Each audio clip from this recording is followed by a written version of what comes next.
Welcome to tonight's group. My name is Phil Culham, and I'm the campus pastor at the Grinnell campus, and it's a pleasure of mine to spend some time with your small group as your host of Week 8 in our series, What If Jesus is Serious? And I've been married to my wonderful wife, Jen, for 7 years. We have two sweet and sassy daughters, Allie, who's 6, and Bryn, who's 3.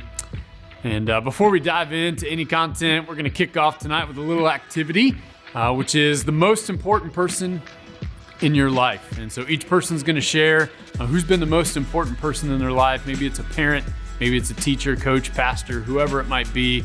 So share kind of what's significant about that person and the impact that they've had on you. So enjoy some time learning even more about the people in your group.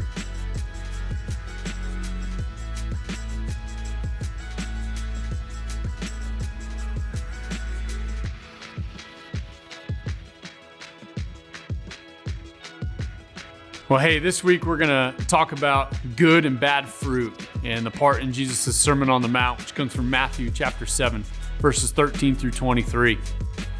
And we're just going to jump right in where Sky Jathani kicks us off in this chapter, which really kind of is this theme of obedience. And I remember growing up and my parents always telling me to do this, do that, don't do this, don't do that. Like, this is how you're supposed to do it. You won't get the result if you do it that way. And of course, they would let me learn lessons the hard way sometimes. I love the game of golf, and so I would always sometimes when I was young grab my clubs and I'd take them into the house and I'd kind of just in my living room swing lightly. And my dad told me one day as I got a little bit older, because my clubs got a little bit longer, hey, don't swing the clubs in the house. Well, one day when he wasn't home, I decided to take a pitching wedge and kind of take some swings inside. Well, I'm sure you know where the story is going to end up. Yep, I didn't listen, and what happened got me in a little bit of trouble. I guess golf clubs, if you hit the ceiling, sometimes put holes in them, so who knew? Crazy thing I know, hard to believe, is that Jesus tells us throughout the Bible kind of what to do and how to do it. The result usually comes if we listen or not, and throughout this passage of Scripture, we see Jesus provide us with a couple of pieces of imagery when it comes to obedience. 1, paths and gates, and 2, a warning about those who appear to be obedient but aren't. The reality is, when it comes to obedience, we really have to do it. And that ultimately should be our response to Jesus. Yes, Lord, we will do what you ask us to do. And we talk about next steps all the time here at Prairie Lakes Church. We even say everyone has a next step. What's yours? And we want you to ask yourself that question, not so that you just take a step because we ask you to do it, but really so you can ask God what your next step is, and then be obedient and say yes to it. There's a lot better fruit that's produced when we just do what God's asking us to do. My dad would have never had to patch a hole in the ceiling if I would have just did what he asked me to do. But it's a choice. I'm given either to follow or be obedient. Like to take the narrow path, or even though it might look good, might be the most popular choice, the wider gate. Ever find yourself there even as an adult? And get caught up in the popular things of what your friends are doing, what things that they're participating in, even all the events or the things their kids are participating in. It's the popular thing to do. It's as if I'm not involved in that, or my kids aren't involved in some of those things, that man, I just might be looked at differently. I may be missing out on so many things. And it's not that even if they're bad things, it may even be how we present Christ to others. Sometimes we do it in the popular way, right? The wide gate, which ultimately leads to destruction, bad fruit, not good fruit. As leaders in the church, we have to be careful of that ourselves. Like, what Jesus are we presenting to the people around us, our congregations? Sky Jathani asks us these questions in our desire to make Jesus appealing. He asks us, are we tempted to abandon the narrow path? Like, are we presenting the people that the God who really is, or merely just the God that they want? And even in our own Christian life, are we following leaders or ideas merely because they're popular? Or are we discerning the conformity to Jesus in his way? Jesus, in his Sermon on the Mount, said this: enter the narrow gate, for the gate is wide, and the way is easy that leads to destruction, and those who enter it are many. Did you catch that last part? The wide gate, because it's easy, even though it leads to destruction, is entered by many. And that's why Jesus said to enter the narrow gate. And I know it's not as popular. I know it's not as easy. I know it may even be traveled by fewer people. The question is, would you be obedient? And would you be faithful? Ultimately, it's your choice. The great thing is, if you choose the narrow path, you're never alone. It may not feel like it, but the ultimate reality is there's always someone walking the path with you, and I think you know who that is. But guess what? It's an experience of a lifetime.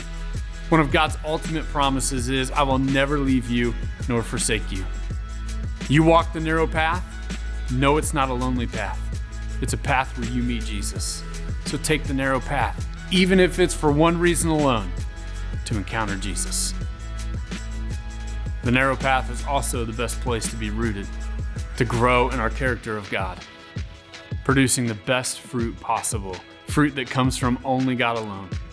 We have to make the choice daily to take that narrow path, where we lay aside our own desires, our own vision, and we allow that to be replaced by God's desires, God's vision, God's character.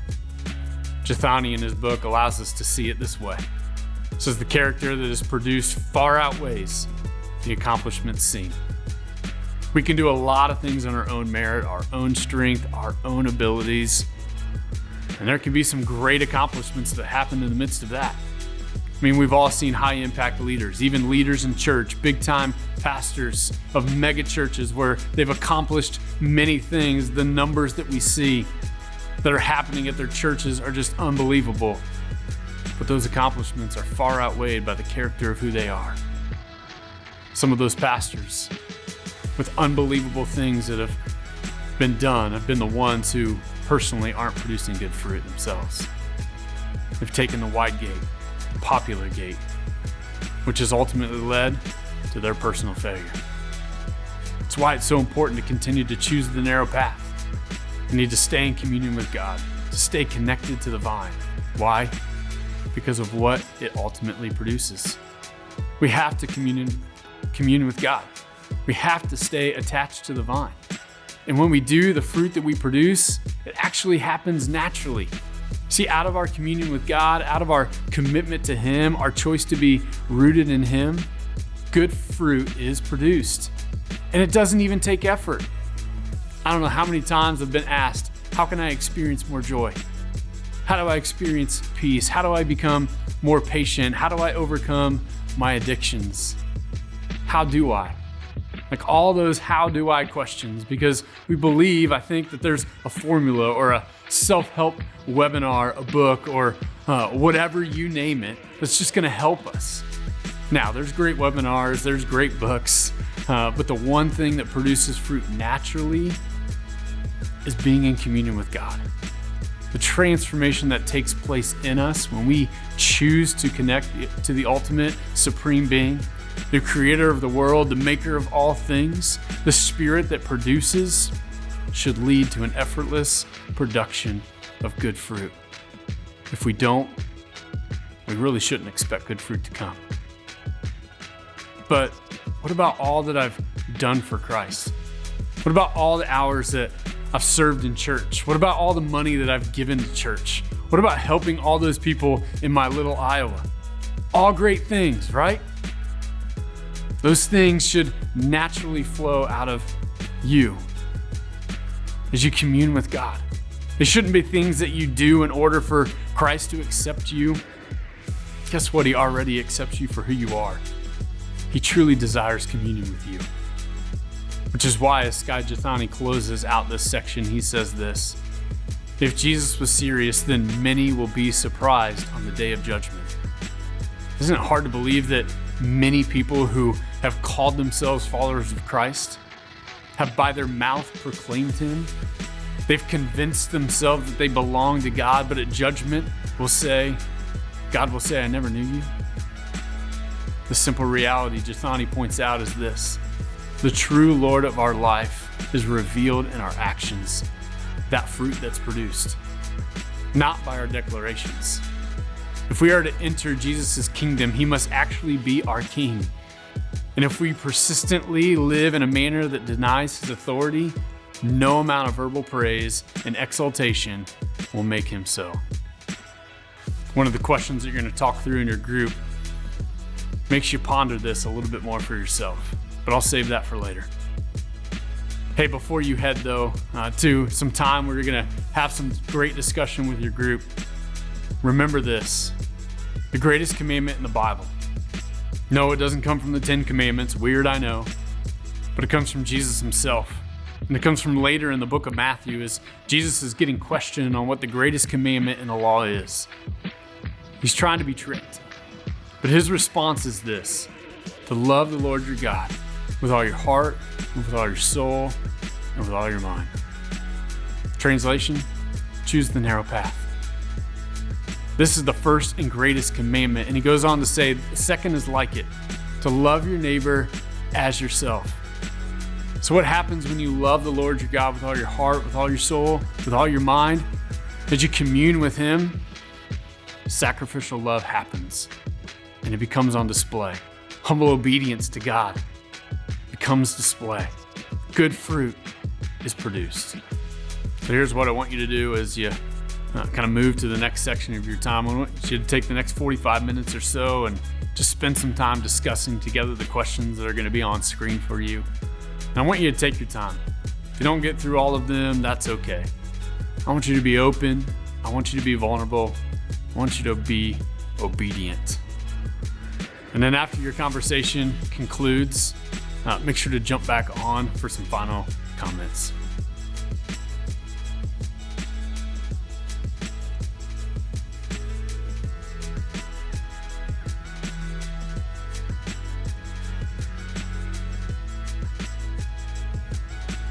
Hey, one last thought from me for this time. See, the last couple of years, my wife and I decided to have a small garden. The first year, we tried to grow many things in one planter box. And this year, we spread things out across 3 different boxes. But here's what I've learned over the last couple of years. 1, watering is important to the production of the garden. Same for our lives. Communion with God is important to the fruit produced. And 2, you can't have an overabundance of plants trying to grow in the same planter. Too many things don't allow for the right growth to occur. Other plants get in the way. The right root growth can't occur. And I feel the same for our lives as followers of Jesus. The wide gate, even though easy, even though popular, even though it may look great, because it isn't the best way, it's the narrow gate. It's the minimal distractions. They're not as popular, maybe even a little more labor because of the 3 planter boxes now, right? But it's the best, and it produces the best fruit. Year 2 of a garden produced way more than year 1. So tonight, I want you to take some intentional steps to do what God's asking you to do. Do it the right way, the narrow way, and then watch what God does.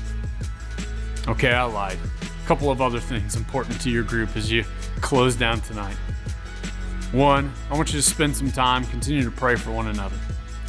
Maybe it's one person in your group that just takes the lead, or each takes turns praying for the person to your right.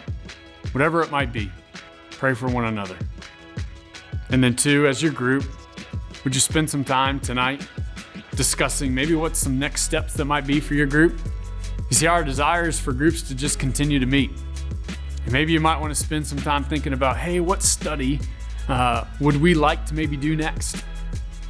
See, we have a great resource for you that's available. It's free, and it's called Right Now Media.